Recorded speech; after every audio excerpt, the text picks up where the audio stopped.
जय श्री महाकाल। क्या आपका भी बजरंग बाण निष्फल हो जाता है?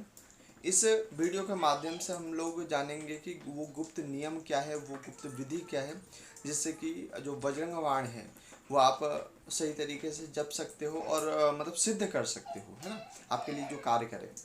आज के समय में जब व्यक्ति चारों तरफ से गिर जाता है, चारों संकटों से गिर जाता है सभी तरीके से, जैसे गुप्त शत्रु हो गए, कोर्ट कचहरी होगी, आपकी मानसिक तनाव हो गया, उससे घिर जाता है और इसके चक्कर लगाता रहता है कहीं ना कहीं, तो उसे केवल एक ही सहारा नजर आता है, वो है हनुमान जी, हमारे महावीर हनुमान जी। हनुमान जी की भक्ति में वज्रंग बाण को सबसे अचूक और रामबाण और तीव्र प्रभाव देने वाला माना गया है।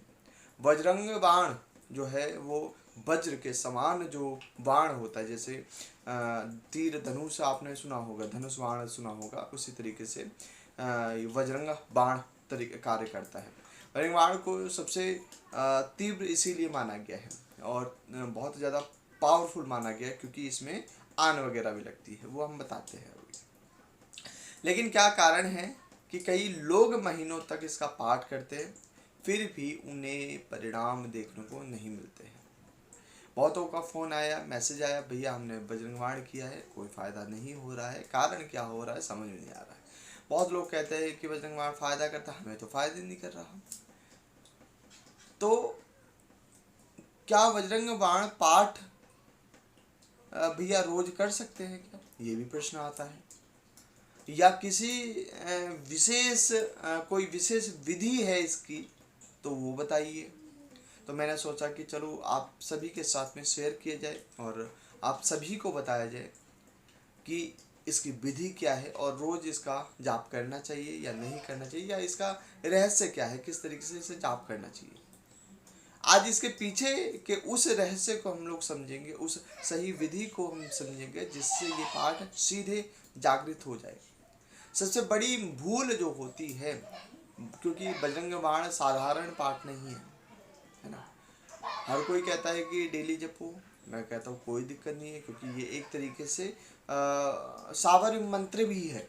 अगर हम बात करें साबरी मंत्र की, तो ये साबरी मंत्र है, आन जिसमें लगती है ना। हनुमान चालीसा भी साबरी मंत्र है, मगर बजरंग बाण भी साबरी मंत्र है। डेली जप सकते हो, विशेष कर अगर जपते हो तो वो ज़्यादा अच्छा है ना। कई साधक इसे हनुमान चालीसा की तरह सामान्यतः प्रार्थना समझ लेते हैं, तो ये प्रार्थना नहीं है, ये तीव्र कार्य करवाने के लिए एक सावर मंत्र होता है। यहीं पर सबसे बड़ी चूक हमारी हो जाती है बजरंग बाण में, क्योंकि हमने पहले बताया कि इसमें आन होती है। किसकी आन होती है? श्री राम की सौगंध होती है ना। जो आन से संबंधित जितने भी पाठ है या फिर मंत्र है, वो साबरी विधाओं में से कहीं ना कहीं आता है। साबरी विधा उसमें होती है, नाथ परंपरा की वो सारी चीज़ें चली जाती है। जब आप किसी देव को उनके सबसे प्रिय आराध्य की सौगंध देते हैं, तो उन्हें तुरंत उस कार्य के लिए अग्रसर होना पड़ता है और तीव्रता से वो कार्य करना होता है। इसीलिए जो बजरंग बाण में राम जी की दुहाई दी गई है, राम जी की जो आन है वो दी गई है। नियम साधारण और छोटी मोटी इच्छाओं के लिए कभी भी मैं तो कहूँगा कि नहीं करना चाहिए बजरंग बाण का पाठ। छोटी मोटी समस्याएं हैं वो ऐसे ही आपको सॉल्व कर देनी चाहिए, है ना। अगर कुछ ऐसी चीज़ें आपके साथ में हैं जब आपको लगता है कि अब कोई समाधान नहीं बचा, अब सिर्फ हमें बजरंग बाण ही सहारा रह गया है, तब उसका पाठ आपको करना चाहिए। इसका प्रयोग केवल उसी समय ही करना आपको चाहिए ही चाहिए। संकट अत्यंत गंभीर हो, शत्रु हावी हो रहे हो, जब जीवन में कोई बड़ा संकट आपके ऊपर मंडरा रहा हो, या फिर मृत्यु तक कहीं ना कहीं होने की आपको संभावना लग रही हो, तब आप बजरंग बाण का पाठ करना प्रारंभ कर देंगे तो ज़्यादा अच्छा रहेगा। इसका हमने पहले भी बताया था कि कोई भी मंत्र जपते हैं तो संकल्प लेना जरूरी होता है, न्यास विनियोग जरूरी होता है, क्योंकि इसमें न्यास विनियोग होता नहीं है। बजरंग बाण में साबरी मंत्र है, साबरी मंत्रों में कभी भी न्यास विनियोग नहीं होता है, परंतु और अन्य विधियाँ होती है। विधि क्या है? यदि आप किसी विशेष कार्य के लिए आप कर रहे हो, भारी संकट से मुक्ति के लिए आप कर रहे हो, भारी मुक्ति को हटाना चाहते हो, छुटकारा पाना चाहते हो, तो इसे एक अनुष्ठान के रूप में आपको करना है।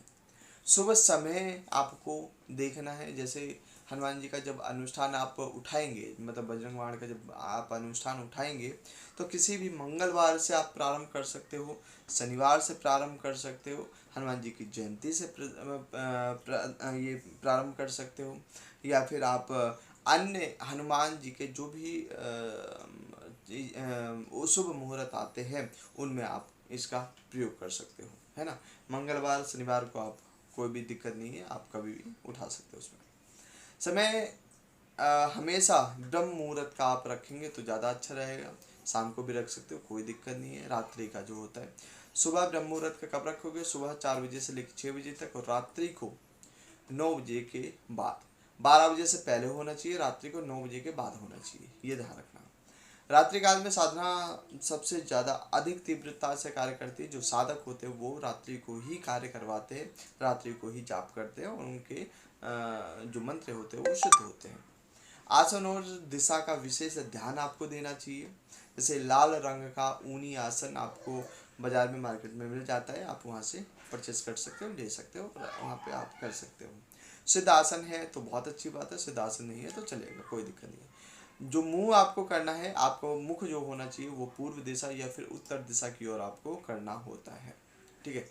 संकल्प कैसा होगा? हनुमान जी के सम्मुख आपको बैठना है। एक मूर्ति छोटी सी, आप कोई भी मूर्ति आप रख सकते हो, मूर्ति रख सकते हो, फोटो रख सकते हो, है ना।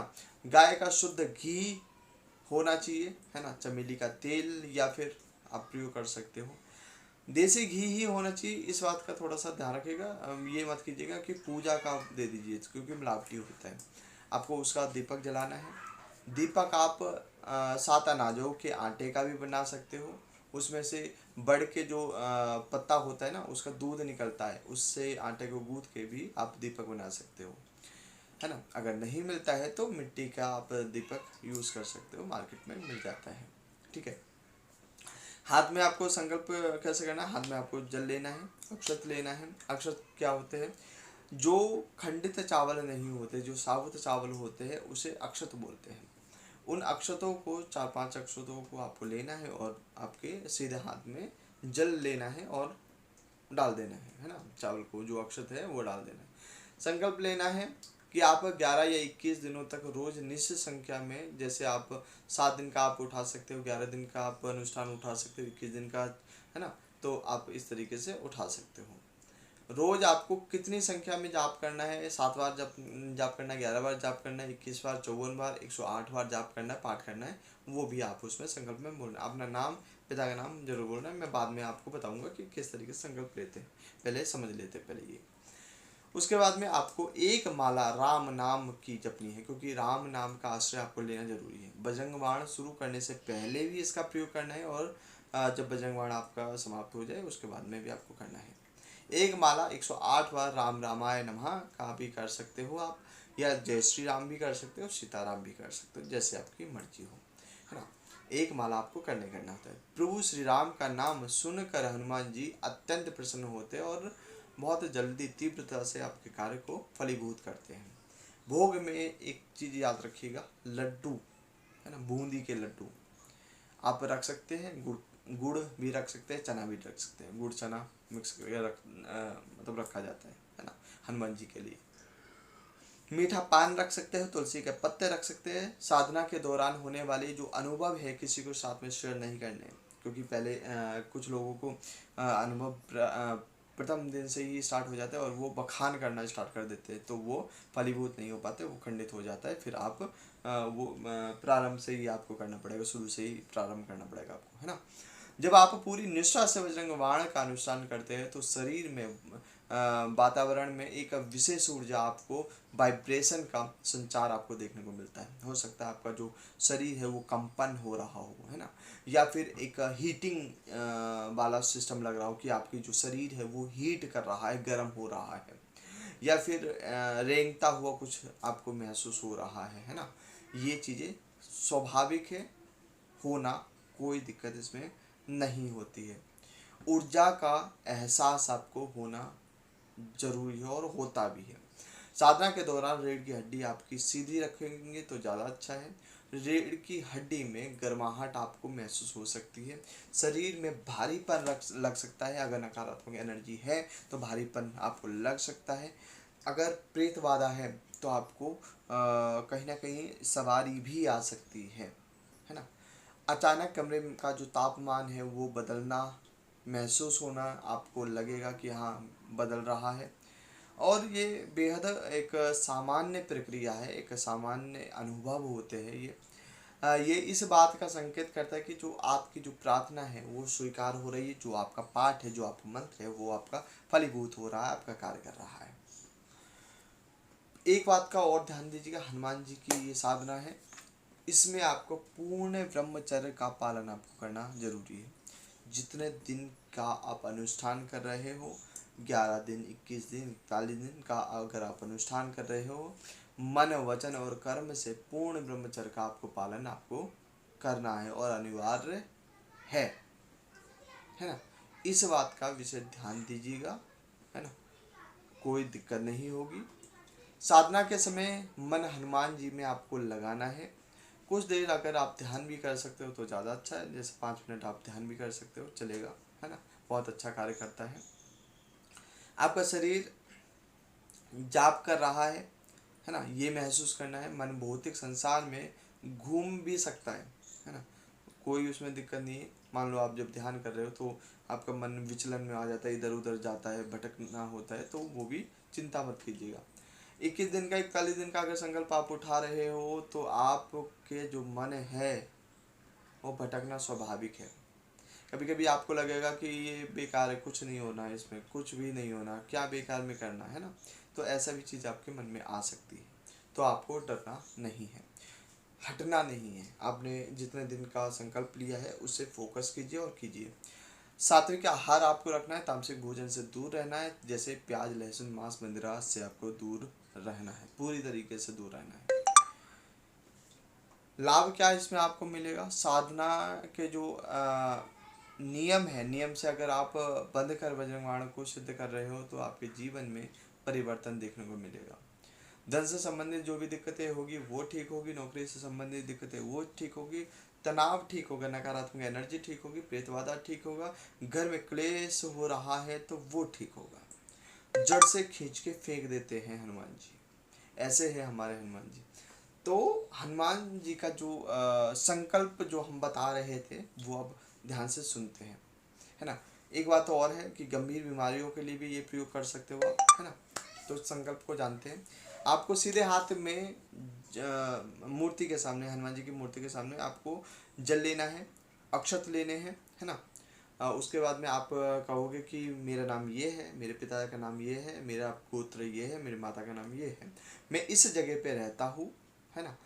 आप की मतलब है हनुमान जी महाराज, मैं आपका बजरंग बाण का पाठ इतने दिनों तक, जो भी दिन आप कर रहे हो इतने दिनों तक करूँगा, और प्रतिदिन इतने पाठ करूँगा।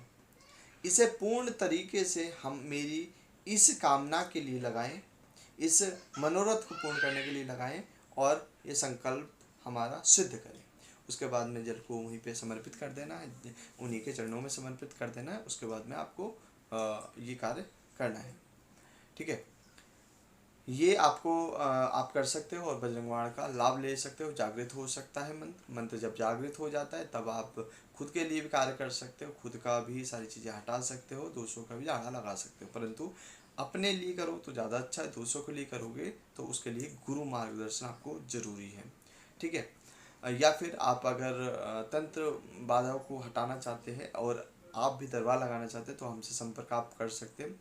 कॉन्टैक्ट नंबर आपको डिस्क्रिप्शन में या फिर आपको वैसे दिख जाएगा, है ना, डिस्प्ले पे दिख जाएगा, या डिस्क्रिप्शन में भी आप देख सकते हो कि हमारे कोर्स क्या क्या हम लोग सिखाते हैं, तो उससे भी आप कर सकते हो। जय श्री महाकाल, शंभुनाथ शिव सबकी रक्षा करें। आप हमारी वीडियो को लाइक कीजिए, सब्सक्राइब कीजिए, बेल आइकन की प्रेस कीजिए और जिसकी ज़रूरत है उसे शेयर जरूर कीजिएगा। लाभ आपको भी मिलेगा, क्योंकि अगर आप किसी का भला करते हो तो 10% आपका भी भला होना स्वाभाविक होता है। जय श्री महाकाल।